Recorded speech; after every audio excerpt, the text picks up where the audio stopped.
maka balai sih dan nama toko pakainya anggam tak anggam kejiban nuti walrat dula wala yolen haran kira sigale gapa isin akaran kira tu pakainya di gargar sebut kan nunggu tu yolen haran kira mari yoji harap dia anggam takaran gereng senggereng sapura tadi urji me utak muti goroduti pakainya bishira bisoba wani dia mutokolen injiru muja kadum para yo gargaru barbane nuti jolen harar geta bakabirati miti tabi araba sudi jiru kopti nu gargare gal chure dende akana rabe nama dukub satu gargaru da barbaji samale asratti maka nama dukub satu tin nama tokorrat dula walum kurmatam tidduti akka harar geda namni tokko jara dani gargar mata khiyra khase wani dendur khane kas gargare muja harabiya gal chure dende isa lamma fada mali fi idris bakasam fitani gabi atobi tokko nuti gargaarsa gisee asitti oromoodhaan waliin guuraan nama tokko giseeniif gargaarsa guure nama isa sani dhiyaatu qamaatiidhaan wal beeku galchamo oromuma bakka biraa teessee maallaqa kannitu saniitiitu nama galcha kuniisi tokkoffaa waan hin fakkaannees noofinaadha ajandaa gosaa namni deemuun nuti ijoollee harargeeti makkii waan kana keessatti okku takka illee wajjin hin hirmaattu miyyoon nama qulqullu akka oromoo hiyyaatti akka oromoo hojjetti dhiisaa miskiina hiiti akka nama dhuunfaan nu gargaaruu dandeessisan maa hin gargaaruu jedhette mirga galu akka harargeedhaan maallaqa guurree bira keenya qabu akka harargeedhaatti muunnee nama kana fakkeenyaaf waliin nu qabeenneeni afeerree wanni hin taane jireenya dhuunfaa isii jiraachuu dandeessi makkiin irra kaatee yoo mucaa ibsaa kana heerumte baalee heerumte kanaas namni jaarsa isaatiin hoogganamaa jechuudha dubartii nuti maalii fi feemasa harargeetti la kana qabna hamsaa hajiitii jira ijoollee faloo gurguddoo qabdu jiraam ijoollee kanarra maaliif duuru dadhabnee gisee hundaa michiyyuma takka irratti asirraa dubbachaa oolu oromoo kutaa tokkodha tokkootiitu nu tubbatee bannuti makka harargeetti makkii malee namni waa godhuu danda'u namni waa sochoosuu danda'u akka waan hin jirreetti sii galtee diyaasfooraa biyya alaa kana keessa harargee caalaa namni qabu ni jira jedhana maaliif nama jajjabaa akkanaa kanarratti dubbattanii mucaa kana galchuu yoo kaga isaaf yaaddan taate maa waan kanan godhinaadhaayi michiyyoo biyya baqaa jirtu irratti garee jaarrattanii harargee guutuun asirraa dubbachaa oolte ajandaan kun dhaabbachuu qaba namni harargee yoo rakkatu taate akka oromoo dubbannee nama isatti aanuutiitu waa godhuu fi danda'e waan taateef akka harargeettis goonee fi waan san xumuruu danda'uudha qabna waan kana asuma nurraa dhiisaa oromoo hundaan nu tuffate sooshaal miidiyaa tiktookaa fayyadamuu jibbine dhugaa anumaatii fuula dura ajandaa kana sirreeffachuu qabnaa galatooma. Asumarratti burqaa Frangalootis nama guddaadha jira inni isaa dubbatu waan takkaan itti isin dabala jarana dheengadda yoo yaadattani gaafa gargaarsaa waa'ee gaafa gargaarsaa harargeedha gargaarsi tokko mana mubaarakii deemuu qaba waan jedhuun kuma qabdaniimi amma gargaaruutu iddoo qofaa miti gargaarsi sun akkamiin mana maayikiitti taa'a kan jedhu laal naa isinitti barreeffadha amma rakkoon maali rakkoon maayikiitu hin gargaartudha miti gaafsan akkamiin gargaartiin turre eenyu haasaa ture gaafsan nu miti numa haasaa ture mari'anneeti ammallee haasuunee mana maayikiitti gargaaramuun qabu mana mubaarakii malee kan jedhu numa oofaa ture.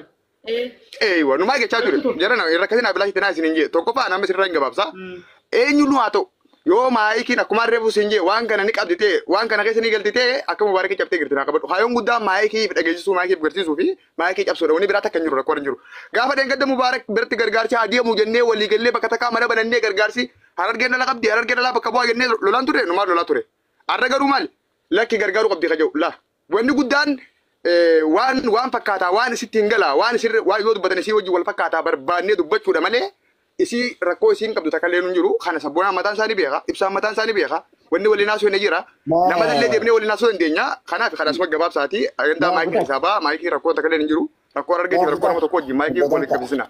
Ogotaaka wayii haasoo keessan kana assalaamu alaikum dura baga jiraattan isin hundinuu haasoo keessan kana guriin dhageeffadhu. Waalaikum salaam warahmatullahi wabarakatuh. Asal kayak sengkak dogunin dagai fadu kan dawa kan wal nyata kan dawa asal nugu kan dawa mal setani la cukup telale muniraten nama berbeda anda cengkok jerak opsana nama berbeda anda cengkok jerak yo na buara no jo jerak tenar radis sekali berbeda mau dengar kami Mal saya kan dawa kuni ujumnya saya ni nafkah ujumnya saya ni malif yero takka yero isin afan to kondubbatan amtu Radu berdum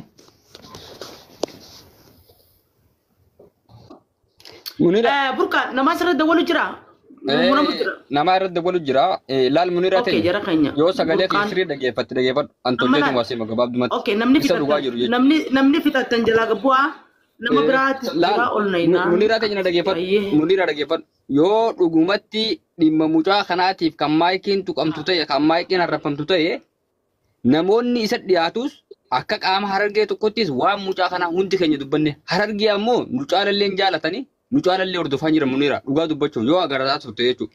Gaafa gargaarsa kanaan dura deemaa ture gaafa harargee rakkattee kararra baatee maqaan taaneenis nu arrabsaa turani namni na dura mana banee akka hawaasa harargee dubbadee maayikiif Hamzaa fa'aa affeeree maamee waliin taanee namoota durratti affeeramnee achi booda miciyyoon kunillee nama kana gargaaraa turte. Kan kanarraa hafe jarri kun har'aan tana ajandaan isaan qabatanii deeman ajanduma dabbaal kaase. Miciyyoo tana mataa isaatti sabboonaan maal jedhe cabsinee boolla fagoo keessa kaa'uu qabnaa jedhe akka luftee miidiyaa kanarra dubbachuu hin dandeenye. Kana jechuun ammoo jibbaa nama kanaa qaban garsiisa malee dhugumatti obboleessa keenya gargaaruu hin fakkaatu Muniraa. Kan lammaffaa jarri yoo dhugaan mucaa kana deemne waliin dhufnee mucaa kana gargaarree akka nama tokkotti mucaa kana rakkoo san keessaa baasuu danda'u nurra jiraata malee miciyyoo qaama ifiifuu biyya baqaa keessa teessu ta biyya biraa lammaffaa deemuudhaaf qophiirra jirtu intala dubartii ta'ii silaa humna hin qabne arra bira dhaabbannee akka ilma harargetti akka intala harargetti namoonni waa qabus kan dandeettii afaanii qabus micootina silaa bira dhaabbannee jabeessuun kan nurra jiraatu Oromoo caalaa uummata harargeeti. Garuu galata sanis dhabneetiifi miciyyoo tana xiqqeenya hawwinee waan miciyyoon tun hin qabne maqaa itti baasnee waan adda addaatiin arrabsaa akka jirru Muniiraan isa dhaga'aa jirti. Hawaasni Oromootis dhaggeeffachaa jira. Wanni kun ammoo dhugumatti micoon tun silaa baalagee taate irra ofi qabnee gorfanna malee maqaa isiin hin qabne Photoshop micoon tun hin qabne itti barbaadanii nama jabaa akka Oromoo yaadu jaarraa kana keessa namnummaan an argayyadayyuu kadhalootaan waa'ee miidiyaa kana sirriitti beeku jennee abdannu. Gabbee dhimmuma miciyyoo silaa dhaluu danda'anii tan dubartiin ni beektan qaama guddaadhaan malee dubartiin xiqqoodha jara keenya. Hunda keenya jira dubartiin xiqqoodha amma yeroo kanatti jechuudha.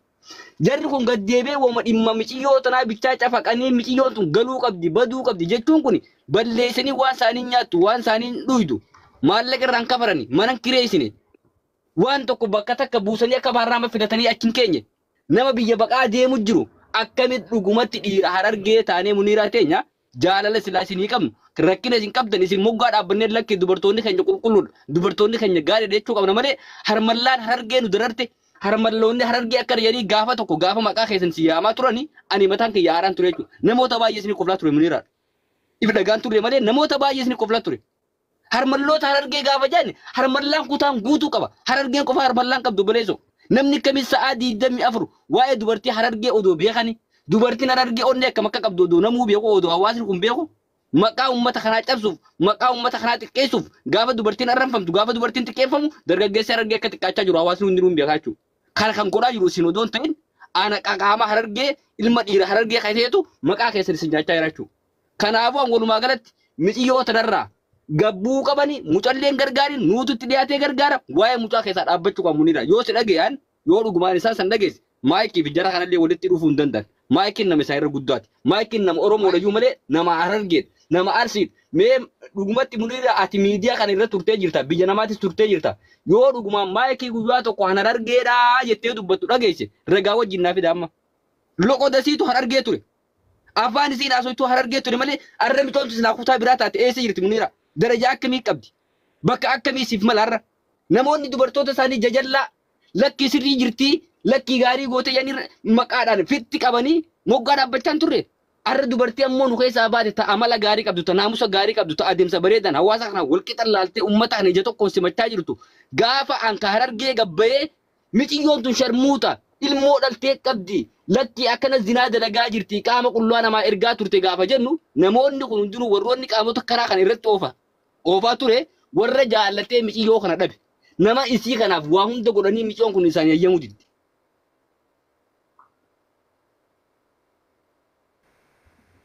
Bishaan dhugi yaa'ee bishaan qabbanaa dhugi amma bishaan Galatoomi bakka kana waan xiqqoo takka dubbaddeetiin namni biraa ol jarraa fudhatu jalaa gabbuudha. Walumaa galatti Muniiraa waan Saala burqaa naa dubbatu dhiisi burqaa dhaabni isin dubbatu. Ifama wajjin gooticha gizee takka dabbal Muniiraa walumaa galatti ati gizee mana keebante akkaataa itti mucaa gargaaruu irratti haa xiyyeeffannu. Makkiin kana booda khalaas maal fiddan jaartii warra sikkooman dooti isin warri dhiiraa sikkooma achitti heerumuu yoo barbaaddan makki wajjin deemaa heeruma. Ammoo nuti dhiiraa namni jettanii akka fakkeenyaaf akka Harargeetti miidhamaan Harargee nu ilaallatan dhukkubsa warri jettan garee jaaraatii mucaa gargaaruu irratti haa deebinu. Hafaan dhala dubartii alaa maali? Diyaaspooraa baay'ee qabna, feemasa baay'ee qabna maali? Dubartoota akka irraa ayyaa ooluun. Walumaa galatti Hararguma tana keessaa akka waan namni takka hin jirree namni sammuun isaa waan xiqqoo yaaddu kan jirreetti dubartoota akka qabattanii biraas irraa ayyaa ooltani. Kanaaf guruppii gisee jaartanan akka nama tokkotti adda durummaadhaan waan hin danda'uun hirmaadha. Kanarraa hafe makkuma jettanii fakkeenyaaf asirraa ayyaa yoo ooltanii faayidaan qabdoonni akkasiitii dhiisaadha. Guruppii ijaaraa mucaanii gargaarree galchina. Ajandaa gosaatii fi jinnii isin walitti dhooytanii haatan isin deemmadhaanii biyyoo kana keessatti hirmaachisuun barbaadina. Akka Oromootti haa hojjettu, akka nama Oromoo tokkotti haa gargaartu. Kanuma kalaas dhumate.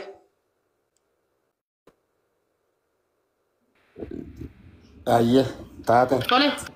Qabdan yaa'ii alaali yeroo hunda isinii ilaalaa yeroo hunda bakka itti dubbattan akka itti dubbattan akkuma isin gabbuusu isin hundi keessanuu akkuma isin gabbuusu isin hundi keessan akka isin gabbuusu bala yeroo takka dalaydanii hin beektan ummanni gamanaa fi gamana ba'ee isaanii walitti duruu agartan isaanii wal dha'uun agartan waan balaaleffatan harka tokko qaama tokkoon balaaleffatan waan didan takka lama janii lakkaawatanii didan waan hayyaman takka lama janii lakkaawatanii hayyaman. Isin ammoo abaluu je'ee waan abaluu je'e sanis niin cabsaa asinis achiin hin dha'a anis niin dha'a gamana baatan ifumaaf lallabbiidhaan jechi waliin garagalchitan jechuudha. Dhiyoo tana bakka takkattiin isinii bakka takka jiruun isinii himi.